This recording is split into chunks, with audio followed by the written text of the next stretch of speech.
மகிமை தொலைக்காட்சி நேயர்கள் அனைவருக்கும் ஜெபத்தின் மகிமை என்கிற இந்த நிகழ்ச்சியின் சார்பாக ஆண்டவராகிய இயேசு கிறிஸ்துவின் இனிய நாமத்தில் அன்பின் நல்வாழ்த்துக்களை தெரிவிப்பதில் மிகுந்த மகிழ்ச்சி அடைகிறோம். கடந்த ஒரு வார காலமாக கர்த்தர் நம்மோடு இருந்து நம்மை பாதுகாத்தார். இந்த வாரத்திலும் கடந்த நாட்களிலே நடந்த செய்திகளை நாம் வாசிக்க கேட்போம். அதற்காக நாம் ஜெபிப்போம். கர்த்தர் நிச்சயம் நம்மையும் நம்முடைய குடும்பங்களையும் ஆசீர்வதிப்பார். தொடர்ந்து எங்களோடு இணைந்திருங்கள்.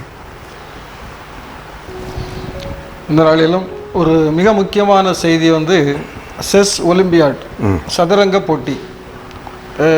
இது 44வது செஸ் ஒலிம்பியாட் பன்னாட்டு இன்டர்நேஷனல் செஸ் அமைப்பு இந்த விளையாட்டை நடத்துகிறது.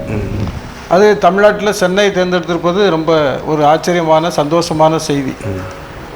இதுக்கு பேர் தமிழில் எப்படி என்ன சொல்லலாம், பலகை விளையாட்டுன்னு சொல்கிறோம். பலகை விளையாட்டுன்னு நம்ம பழைய காலத்தில் தாயம் விளையாடுவோம், அது ஒரு பலகை விளையாட்டு தான். பல்லாங்குழி அதுவும் பலகை விளையாட்டு தான். பிறகு இந்த ஆடுபுலி ஆட்டம் சொல்லுவாங்க, அதுவும் பலகை விளையாட்டு தான். இப்படி பலகை விளையாட்டுகள் நம்முடைய தமிழ்நாட்டில் ஒரு பிரதானமான விளையாட்டுகள். ஆதி காலத்திலிருந்தே நம்முடைய முன்னோர்கள் ஆடுகிற விளையாட்டம் அது. சதுரங்கம் என்பதும் நம்முடைய தமிழ்நாட்டில் தமிழ் மரபில் வந்த விளையாட்டு தான். ஆனால் அதை கொஞ்சம் மேம்படுத்தி அந்த விளையாட்டை கொஞ்சம் அதனுடைய காரியங்களை மேம்படுத்தி செஸ் ஆக மாற்றி இன்றைக்கி வேர்ல்டு லெவலில் இன்டர்நேஷ்னல் லெவலில் அது மிகப்பெரிய விளையாட்டாக இருக்கிறது. இந்த விளையாட்டு இன்றைக்கி தமிழ்நாட்டில் அது சென்னையில் இந்த 44வது சதுரங்க போட்டி நடைபெறுகிறது. உலக அளவில் 186 நாடுகளில் உள்ள வீரர்கள் வர்றாங்க. 186 நாடுகள், 2000 வீரர்கள் பங்கேற்கிறாங்க. அதில் மிகவும் சிறப்பான காரியம் என்னென்னா, இந்த விளையாட்டில் பங்கு பெறக்கூடிய ஒரு வீராங்கனை 8 வயதான ராண்டா. இவங்க எந்த ஊரை சேர்ந்தவர்னா பாலஸ்தீன நாட்டை சேர்ந்தவர். இவர் தான் இந்த விளையாட்டில் பங்கு பெறக்கூடிய மிக இளமையான ஒரு சின்ன வயதில் மிகவும் குறைந்த ஒரு விளையாட்டு வீரர் ராண்டா. 8 வயசு தான் இது. அவங்க இன்னைக்கு வராங்க. அதுபோல் நம்முடைய தமிழ்ல சேர்ந்த 31 வயதான இந்திய வீராங்கனை ஹரிகா. இவங்க கர்ப்பிணியாக நிறைய மாதம் கர்ப்பிணியாக இருக்கிறாங்க. 2 வாரத்தில் அவங்களுக்கு டெலிவரி இருக்குது. ஆனாலும் இந்த விளையாட்டில் அவங்க பங்கேற்கிறாங்க. இந்த 2 ஒரு மிக சிறப்பு வாய்ந்தது. ரெண்டாவது, இந்த விளையாட்டினுடைய செலவு ஏறத்தாழ 100 கோடி ரூபாய் செலவு பண்ணப்பட போவதாக செய்தி இருக்கிறது. 100 கோடி ரூபாய். ரெண்டாவது, இந்த விளையாட்டு வீரர்களுக்கு 700 வகையான உணவுகள் தயாரிக்கப்படுகின்றன. 700 வகையான உணவுகள். இப்போ இன்னைக்கு காலையில் ஒரு உணவு சாப்பிட்டாச்சுன்னா அந்த விளையாட்டு முடியது வரை அந்த உணவு ரெண்டாவது வராது. ஒரு உணவு மீண்டும் வராது. அப்படி 700 வகையான உணவுகளை தயாரிக்கிறாங்களாம். மீண்டும் மீண்டும் வராத உணவுகள். இதில் ஏறத்தாழ இந்த உணவு வகைகளை தயாரிப்பதற்கென்றே சுமார் 2500 பேர் அங்கே தயாரிக்கிறாங்க. 2000 மேலே சமையல் கலைஞர்கள் வர்றாங்க. இப்படி ஒரு மிகவும் சிறப்பான முறையில் ரொம்ப நேரு உள் விளையாட்டரங்கத்தில் ரொம்ப நடந்தது. கடந்த 28ஆம் தேதி இதுலேருந்து விளையாட்டு போட்டி ஆரம்பிக்க 28ஆம் தேதியிலிருந்து ஆகஸ்ட் 10ஆம் தேதி வரை நடைபெறுகிறது. சரி. இந்த விளையாட்டினுடைய சின்னமாக அந்த விளையாட்டில் பயன்படுத்தக்கூடிய ஒரு குதிரை வடிவத்தில் உள்ள ஒரு ஹார்ஸ், அதுதான் அந்த சின்னமாக வைத்திருக்கிறார்கள். குதிரை வடிவத்தில் உள்ள ஒரு தம்பி ஆமாம், அது தம்பின்னு பெயரிட்டு அதை பிரபலப்படுத்தியிருக்கிறார்கள். சரி சரி. இந்த விளையாட்டில் இருந்து நம்ம கற்றுக்கொள்ளக்கூடிய சில காரியங்கள் மொத்தம் இதில் 64 கட்டங்கள் இருக்கிறது. சரி. 2 அணிகள், ஒரு அணிக்கு 16 காய்கள், இன்னொரு அணிக்கு 16 காய்கள். ஒரு அணி கருப்பு நிற காய்கள், இன்னொன்று வெள்ளை நிற காய்கள். இந்த 16 காய்களை அவங்க நகர்த்தணும். இவங்களும் 16 காய்களை நகர்த்தி இந்த விளையாட்டில் மிக முக்கியமான ஒரு காரியம் என்னன்னா, அந்த விளையாட்டில் இருக்கக்கூடிய ராஜா கிங் அவரை அரெஸ்ட் பண்ணணும். அவ்வளோதான். அவரை அரெஸ்ட் பண்ணியாச்சுன்னா விளையாட்டு முடிஞ்சிச்சு. சிலவங்க 4 மூவில் அரெஸ்ட் பண்ணிடுவாங்க. பெரிய பெரிய திறமசாலிகள்லாம் ஒன்றும் தெரியாதவங்க விளையாடிட்டு இருக்க வேண்டிய போய் 4 மூவில் அரெஸ்ட் பண்ணிடுவாங்க.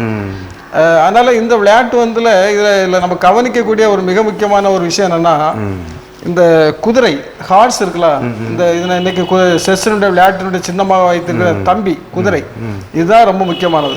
இதுல இருந்தால் நம்ம இன்னைக்கு ஒரு காரியங்கள் நீங்களும் வேதத்தின் அடிப்படையில் சொல்லுங்க. என்ன காரியம்னா, மற்ற எல்லா காய்களும் ஒவ்வொரு அசைவு இருக்குது. இப்போ பான் அப்படின்னு சொல்லுவாங்க, கோட்டை வடிவில் இருக்கும் சைடில், அது நேரே தான் போகும், இப்படி நேரே தான் அடிக்கும். நேரே போகும், நேரே அடிக்கும். அதோட எதிரில் உள்ள காய்கள் நேரே தான் போகும். சரி, அதுக்கு வேற மூவ் கிடையாது, மூவ் பண்ண முடியாது.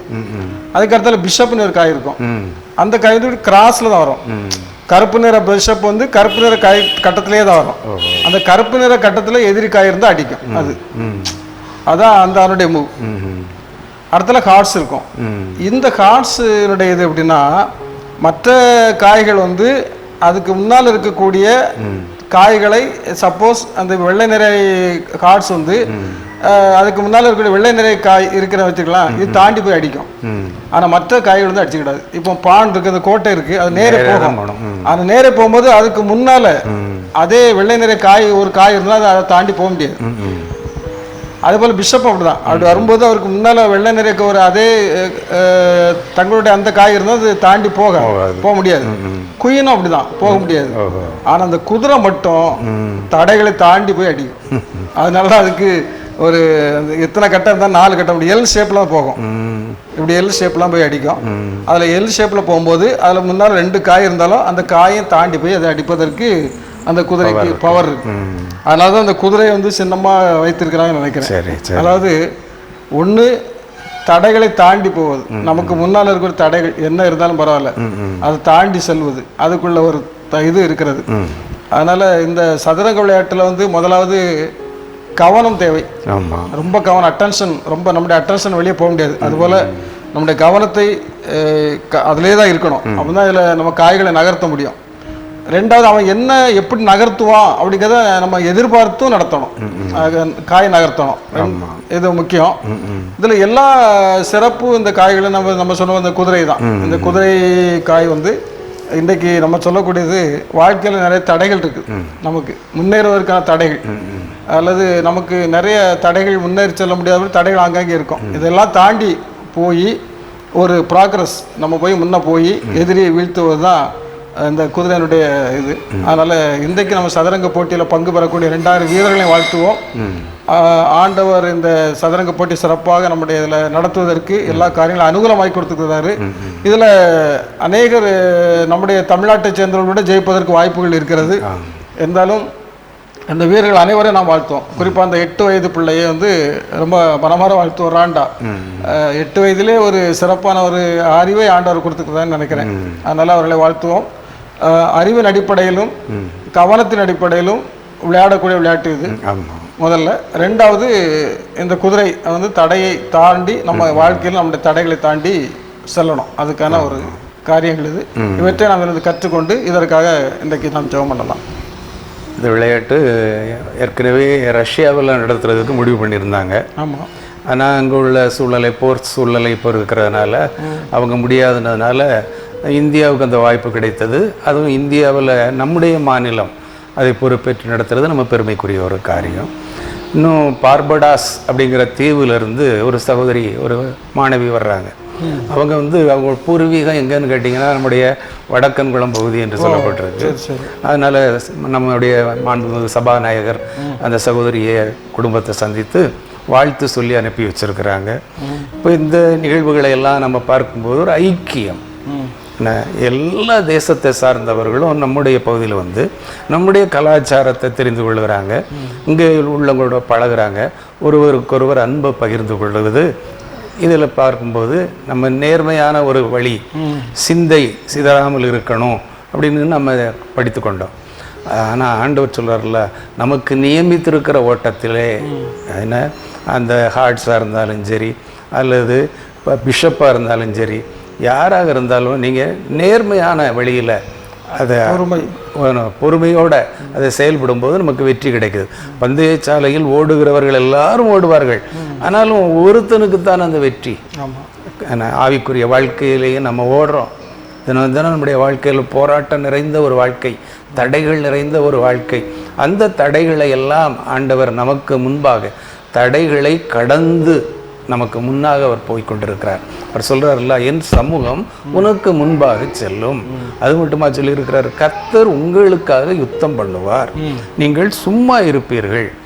வாழ்க்கையில் எத்தனை தான் போராட்டங்கள், காலையில் எழுந்திரிச்சதுலேருந்து ராத்திரி படுக்க போகிறது வரை பல போராட்டங்கள் மத்தியில் தான் ஒவ்வொரு மனிதனும், அது யாராக இருந்தாலும் சரி, ஒரு ஏழையாக இருந்தாலும் சரி, பணக்காரனாக இருந்தாலும் சரி, ஒரு கல்விமானாக இருந்தாலும் சரி, கல்வி அறிவு இல்லாதவனாக இருந்தாலும் சரி, போராட்டம், நாட்டை ஆளுகிறவர்களாக இருந்தாலும் சரி, அவர்களுக்கு தான் பெரிய பொறுப்பு இருக்கு, போராட்டம் இருக்குன்னு நம்ம நினைக்கிறோம்.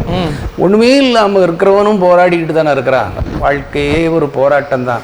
நல்லது ஒரு போராட்டத்தை போராடு என்ன. அப்படிப்பட்ட அந்த போராட்டத்தில் ஆண்டவர் சொல்றார், நிச்சயமாக முடிவு உண்டு, உன் நம்பிக்கை வீண் போகாது.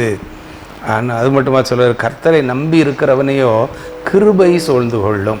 இந்த விளையாட்டு போட்டிக்கு பல்வேறு நாடுகள்லேருந்து வர்றாங்கன்னா எல்லாரும் ஆண்டவரை நினைக்கிறாங்க, அது அவரவர் கடவுளை நினைக்கிறாங்க. கடவுள் தான் வெற்றி தரக்கூடியவர். அப்போது ஒவ்வொரு சந்தர்ப்பத்திலையும் நம்ம கடவுளை முன்னிறுத்தணும். நமக்கு நியமித்திருக்கிற ஓட்டத்தில் விசுவாசத்தை துவக்குகிறவரும் முடிக்கிறவரும் அவர் தான். அதனால் அவரை நோக்கி நம்ம ஓடுவோம்.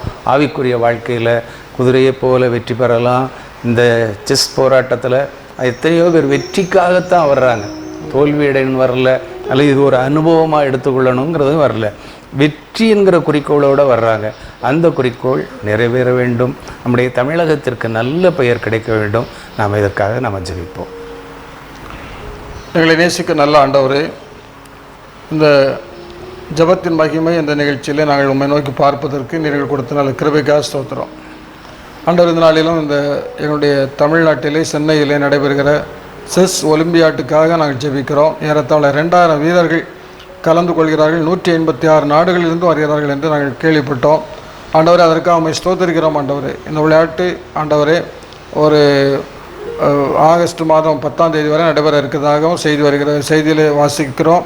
கர்த்ததாமே இந்த விளையாட்டில் பங்கு பெறுகிற வீரர்களை நீர் ஆசீர்வதிக்க வேண்டும், நல்ல சுகத்தை அவர்கள் பலனை அவர்களுக்கு கொடுக்க வேண்டும் என்று ஜெபிக்கிறோம். குறிப்பாக ஆண்டவரே, எங்களுடைய இந்த ஒரு வடக்கன் குளத்திலிருந்து கலந்து கொள்கிற ஒரு அன்பான அந்த சகோதரிக்காக ஜெபிக்கிறோம், ஒரு மாணவிக்காக ஜெபிக்கிறோம். கர்த்ததாமே இந்த மகளுக்கும் தேவையான நல்ல ஒரு வாய்ப்பை கொடுத்திருக்கிறீர். அந்த வாய்ப்பை நல்ல முறையில் பயன்படுத்தி கொள்ளவும் ஆண்டவரே மகளுக்கு தேவையான ஞானத்தை கொடுக்க வேண்டும் என்று ஜெபிக்கிறோம். ஆண்டவரே, இந்த நாட்களிலும் ஆண்டவரே இந்த விளையாட்டில் ஆண்டவரே நாங்கள் எங்களுடைய வாழ்க்கையும் இதுபோல் ஒரு போராட்டம் என்பதை உணர்ந்து நாங்களும் வாழ்வதற்கு ஆண்டவரே கிருபை தர வேண்டும் என்று ஜெபிக்கிறோம்.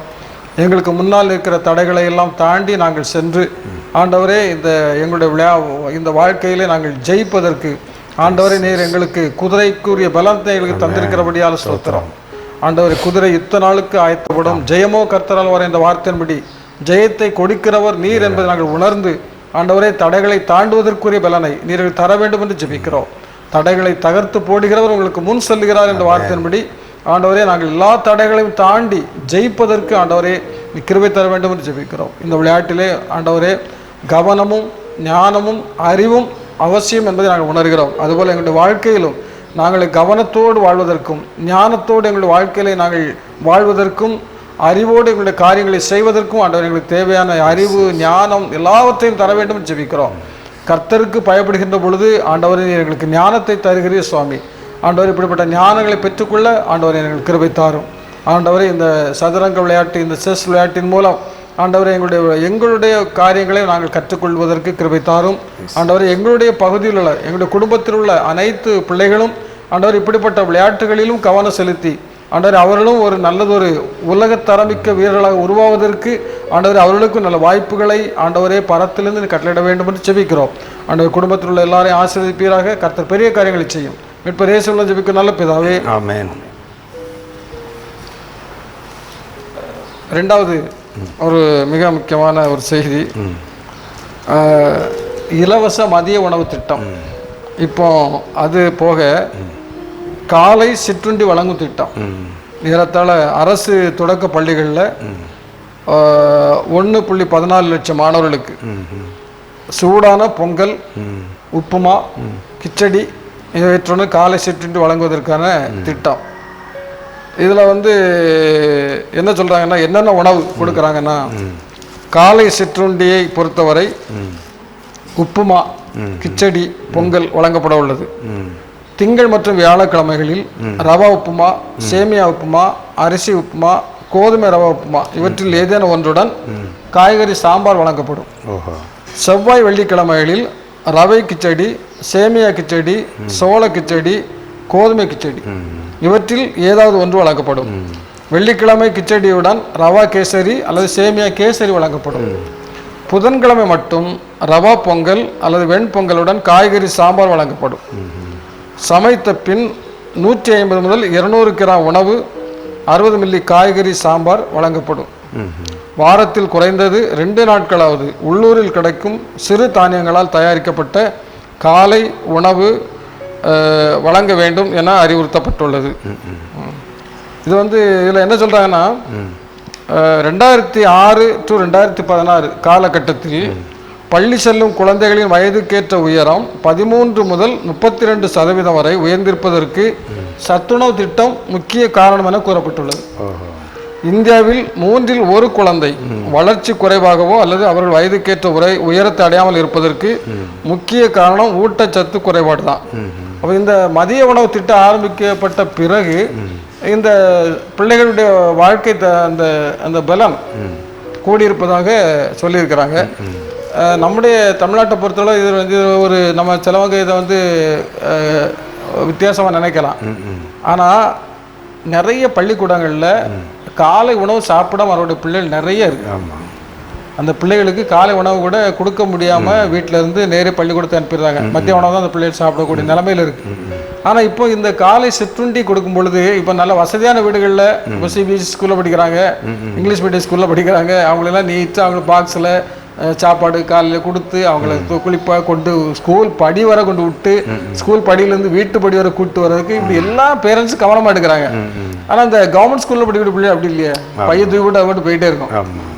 காலையில் சாப்பிட்றதுக்கு சில வீடுகளில் காலையில் கூலி விளையாட்டு தோட்டக்காட்டுக்கு போயிடுவாங்க. அப்போ அவங்களுக்கு காலையில் சமைப்பு கொடுக்கறதுக்கு நேரம் இருக்காது.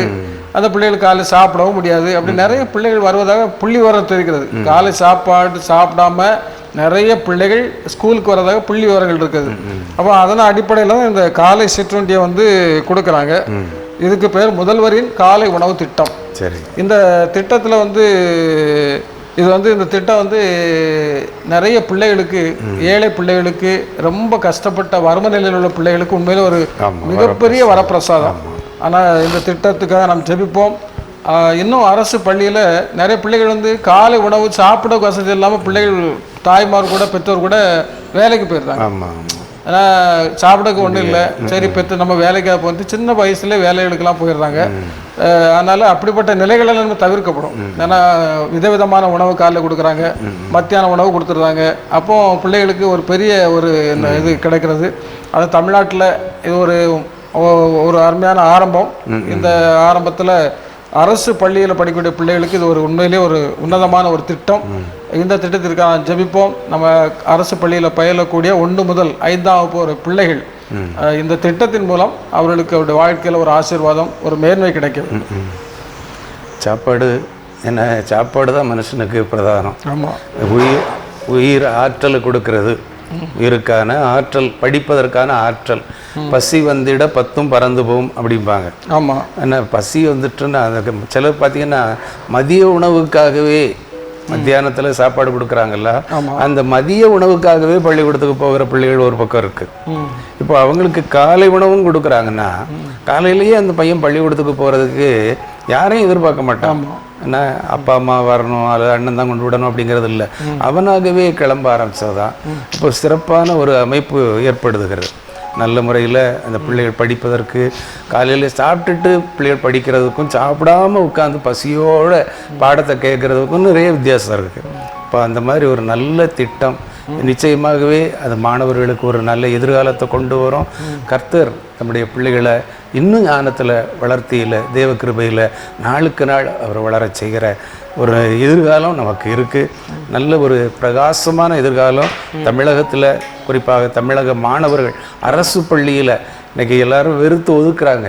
ஏன்னா படிக்க வசதியே இல்லை, வீட்டை கஷ்டப்பட்ட நிலையிலையும் அவங்க சிபிஎஸ்சி அல்லது பப்ளிக் ஸ்கூல்னு தேடி ஓடுற நேரத்தில் இந்த மாதிரி உள்ளூரில் இருக்கிற பள்ளிக்கூடத்தினுடைய அருமை அவங்களுக்கு தெரிய மாட்டுக்கு. அந்த படிக்கிற பிள்ளைகளுக்கு இது ஒரு நல்ல ஆரோக்கியமான சத்துணவு, சரிவிகித உணவு அவர்களுக்கு கிடைக்குது. நிச்சயமாக பிள்ளைகளுடைய வாழ்க்கை எதிர்காலம் ஆசீர்வாதமாக இருக்கும். அந்த திட்டம் தொடர்ந்து நடைபெற நாம் ஜெபிப்போம்.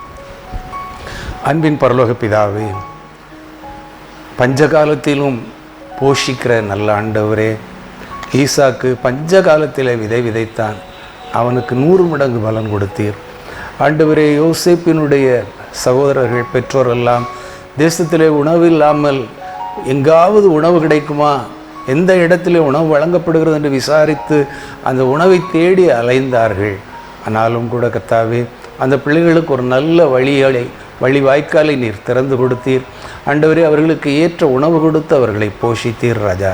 இந்த நாட்களிலே அரசு பள்ளிகளிலே பயிலுகின்றவர்கள், சாதாரண நிலையிலே உள்ளவர்கள், ஒருவேளை வறுமை கோட்டிற்கு கீழே வாழ்கின்றவர்கள் அந்த பள்ளிக்கூடங்களிலே படித்து கொண்டிருக்கிறார்கள். அவர்கள் காலை உணவு சாப்பிடாமல் பள்ளிக்கு வருகிறார்கள். அங்கே கொடுக்கப்படுகிற மதிய உணவை சாப்பிட்டு பலனடைந்து மீதியான நேரத்தை அவர்கள் செலவு செய்து வீட்டிற்கு வருகிறார்கள். வீட்டிலே கொடுக்கப்படுகிற இரவு உணவை உண்டு படித்து நித்திரைக்கு செல்லுகிறார்கள். ஆனால் இந்த நாட்களிலே காலையிலேயே எழுந்து அவர்கள் அதிகாலையிலே நேரப்பட வேலையிலே தரித்து இருக்கிற குணசாலியான ஸ்திரீயைப் போல தன்னுடைய கடமை எங்கே, தன்னுடைய பணி செய்ய வேண்டிய இடம் எங்கே, தான் செல்ல வேண்டிய இடம் எங்கே என்பதை அந்த பிள்ளைகள் நேர்மையான வழியிலே கற்றுக்கொள்ளத்தக்கதாக அந்த காலை எழுந்தவுடன் யாருடைய வற்புறுத்தலும் இல்லாமல் பள்ளிக்கு செல்லுக, அவர்களுக்கு நல்ல உணவு கொடுக்கும் திட்டத்தை இந்த நாட்களிலே ஆண்டவரே, என்னுடைய தமிழ்நாடு அரசுக்கு நீர் கொடுத்த தயவுக்காக நன்றி சொல்லுகிறோம். அதற்கு ஏராளமான பொருட்செலவு ஆனாலும் கூட ஆண்டவரே, பிள்ளைகளை போஷிப்பது என்பது ஒரு பெரிய காரியம். ஆண்டவரே, அன்றைக்கு வனாந்திரத்திலே உம்முடைய வார்த்தையை தேடி ஓடி வந்தவர்கள் பசியோடு திரும்பக்கூடாதே என்று சொல்லி ஆண்டவரே அவர்களுக்கு உணவு கொடுத்து நீர் அனுப்பினீர். உன்னிடத்தில் என்ன இருக்கிறது என்று கேட்டு இவர்களுக்கு நிறைய செலவாகுமே என்ற போதிலும் 5 அப்பம் 2 மீன் இருந்தாலும் அதை கொண்டு 5000 பேரை மேலாக நீர் போஷித்ததாக ஆண்டவரை பார்க்கிறோமே. அப்படிப்பட்ட நிலையிலே ஆண்டவரை அரசாங்கம் எடுத்துக்கொள்கிற இந்த முயற்சி நிச்சயமாய் பிள்ளைகளுக்கு பயனுடையதாய் அமையட்டும். அது தொடர்ந்து நடைபெறட்டும். பிள்ளைகள் நல்ல முறையிலே கல்வி பயிலட்டும். நான் காலையிலே பள்ளிக்கூடத்திலே சாப்பிட்டு மத்தியானமும் பள்ளிக்கூடத்திலே சாப்பிட்டு படித்தவன் என்று ஒரு நாளிலே தன்னுடைய எதிர்காலத்தை பிள்ளைகள் சொல்லும்போது அவர்கள் அதை குறித்து பெருமைப்படக்கூடிய காலங்களை வேளைகளையும் தாரும். பிள்ளைகளை ஞானத்தினாலே நிரப்பும். நன்றாக சாப்பிட்டோம் தூங்கினோம் என்று இல்லாதபடி படித்து முன்னேற நீர் நல்ல வசதி வாய்ப்புகளை தாரும். ஆசிரியர்களும் ஆண்டவரே சத்துணவு திட்ட பொறுப்பாளர்களும் சிறப்பாக இந்த பிள்ளைகளை போஷிப்பதற்கு வேண்டிய ஆலோசனைகளை தாரும். எல்லா காரியங்களும் எவ்வளவு உணவு கொடுக்க வேண்டும் என்று அரசு சொல்லியிருக்கிறதோ அந்த உணவிலே வஞ்சனை இல்லாதபடி ஆண்டவரே பிள்ளைகளுக்கு கொடுக்கக்கூடிய உணவிலே எந்த பாதிப்பும் இல்லாதபடி நீர் பாதுகாத்துக்கொள்ளும். முற்றுமுடிய இந்த திட்டம் ஆசீர்வதிக்கப்படட்டும். இயேசுவின் நாமத்தில் ஜெபிக்கிறோம் நல்ல பிதாவே, ஆமென். காவல்துறை, இந்த காவல்துறையில் புதிய சீருடை லோகோ அறிமுகம் பண்ணியிருக்கிறாங்க. சரி, அதாவது காவலர் முதல் டிஜிபி வரை இந்த லோகோவை அணிய வேண்டும். ஒரே அடையாளம் தான். அவர்களுக்கு ஒரு ரேங்குக்கு ஒரு அடையாளம் இருக்கிறது. இப்போ டிஜிபிக்கு ஒரு அடையாளம், அதுபோல் கூடுதல் டிஜிபிக்கு ஒரு அடையாளம் இருக்கிறது. அதுபோல் காவல் ஆய்வாளர்களுக்கு ஒரு அடையாளம், டிஎஸ்பிக்கு ஒரு அடையாளம் இருக்குது. அவங்க இதில் வச்சுருப்பாங்க. அந்த இதில் ஒவ்வொருத்தருக்கும் அவங்க ரேங்க் தக்கதாக ஒவ்வொரு அடையாளங்கள் இருக்கும். ஏன்னா இப்போ தலைமை காவலர் ஒரு 3 பட்டை வச்சுருப்பார்ல, இந்த சைடில் ஒரு 3 பட்டைகள் இருக்கும். அதுபோல் உதவி ஆய்வாளர்களுக்கு 2 ஸ்டார் இருக்கும். காவல் ஆய்வாளர்களுக்கு அந்த சீருடை தோள்பட்டையில் தமிழ்நாடு டிபி அப்படின்னு ஒரு வார்த்தை இருந்து ஒரு கயிறு 3 ஸ்டார் இருக்கும். இப்படி ஒவ்வொருத்தருக்கும் ஒரு அடையாளங்கள் அந்த ரேங்க் தக்கதாக அந்த காவல்துறையில் அவர்கள் கொடுத்துருக்குறாங்க. அது போக இப்பொழுது என்ன பண்ணால் கூடுதலாக ஒரு புதிய சீருடை லோகோ அறிவித்திருக்கிறாங்க. இதில் தமிழ்நாடு காவல், தமிழ்நாடு போலீஸ் என்று சொல்லி அது தனியாக தெரியும். அது அடுத்த மாதத்திலிருந்து அறிமுகம் பண்ண போவதாக சொல்லியிருக்கிறாங்க. இதில் இன்னைக்கு தமிழ்நாட்டில் உள்ள 1305 சட்ட ஒழுங்கு காவல் நிலையங்கள் இருக்குது. தமிழ்நாட்டில் மொத்தம் 1305 சட்ட ஒழுங்கு காவல் நிலையங்கள், 47 ரயில்வே காவல் நிலையங்கள், 202 அனைத்து மகளிர் காவல் நிலையங்கள் இருக்கிறது. அதுபோக 273 போக்குவரத்து மற்றும் புலனாய்வு காவல் நிலையங்கள், அதில் 27 புற காவல் நிலையங்கள் உள்ளன. தமிழ்நாட்டு காவல்துறையில் 1,17,942 பேர் போலீஸார் காவல்துறையில் பணிபுரிகின்றார்கள். இதில் 23,542 பேர் பெண்கள்.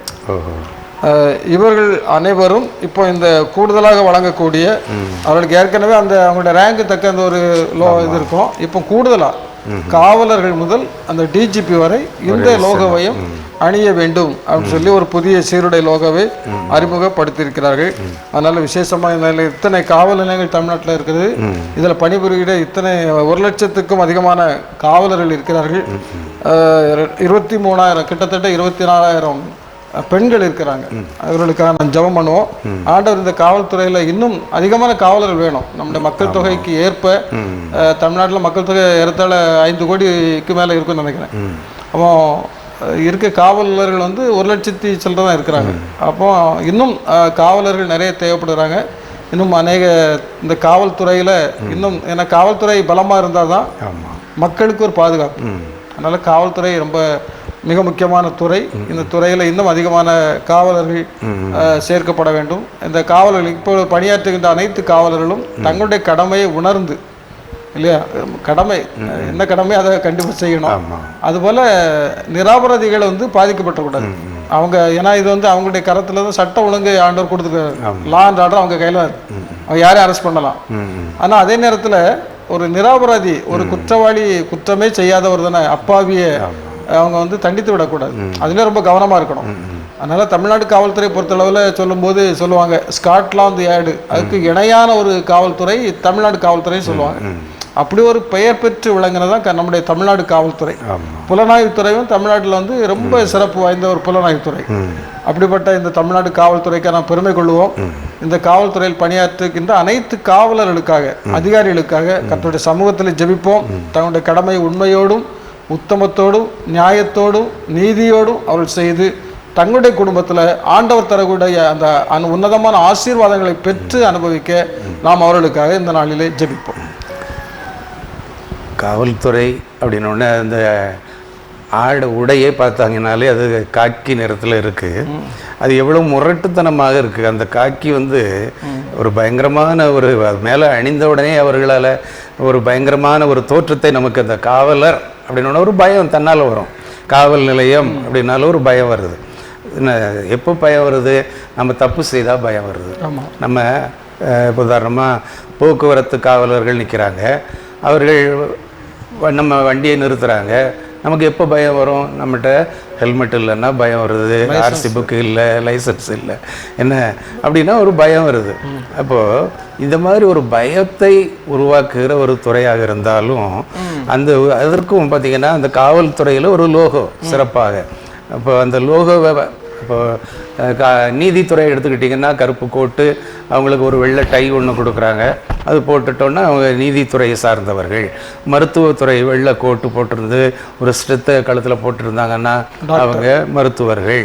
அதே போல் நர்ஸு ஸ்டாஃப் நர்ஸாக இருந்தாலும் சரி, எப்படிப்பட்ட இருந்தாலும் சரி, அதற்குரிய தோற்றத்தை பார்த்த உடனே ஒரு மதிப்பு வருது, ஒரு மரியாதை வருது. அந்த நாட்களில் மதிப்பு மரியாதை எது மூலமாக இருந்தது? உடையின் மூலமாகத்தான் இருந்தது. இறக்க போனாலும் சிறக்கப்போ அப்படின்னு சொல்லுவாங்க. காவல்துறை இன்றைக்கு அது காவல்துறை இதில் சிறப்பான ஒரு லோகோ கொடுக்கப்பட்டிருக்கிறதுன்னு சொன்னால் அது நிமித்தமாக போக்குவரத்து துறை எடுத்துட்டிங்கன்னா அதில் சீனியர் டிரைவரோ கண்டக்டரோ இப்படி தான் இருப்பாங்க. அப்போ அவர் உடைய பார்த்தோன்னே ஒரு சீனியர். இப்போ இவர் புதுசாக வேலைக்கு சேர்ந்துருக்கிறாரு, இவர் பழகுனர், இவர் தான் ட்ரெயினி இப்படின்னு நம்ம தெரிந்து கொள்ள முடிகிறது. அந்த மாதிரி ஒரு புதிய திட்டத்தை அறிமுகப்படுத்தும் போது அது சில வித்தியாசமான ஒரு சூழ்நிலையாக இருந்தாலும் அதை நாம் தெரிந்து கொண்டோம்னா அது சிறப்பான முறையில் அதற்கேற்றாற்போல் நம்ம நடந்து கொள்ள முடியும். அந்த மாதிரி திட்டங்கள் சிறப்பாக அமைய நாம் ஜெபித்து நிகழ்ச்சியை நிறைவு செய்வோம். நேசிக்கு நல்ல ஆண்டவரே, இந்த அருமையான வேலைக்காக நன்றி செலுத்துகிறோம். இந்த நாளிலும் ஆண்டவரே விசேஷமாக தமிழ்நாடு காவல்துறைக்காக ஜெபிக்கிறோம்.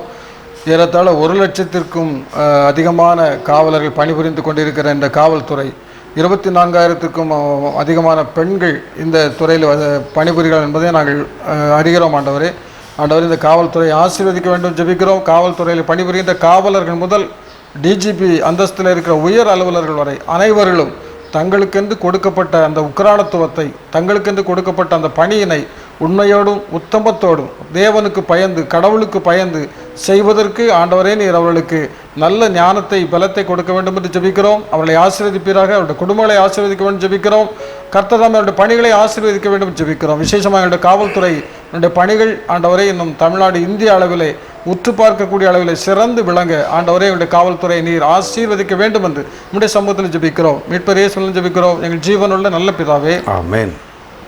கிறிஸ்துவுக்குள் பிரியமானவர்களே, இந்த நாளிலும் ஜெபத்தின் மகிமை என்ற நிகழ்ச்சியிலே நாம் ஒரு 3 காரியங்களுக்காக கர்த்தருடைய சமூகத்தில் ஜெபித்தோம். நம்முடைய வாழ்க்கையிலே நம் தடைகளை தாண்டி ஜெயிப்போம்.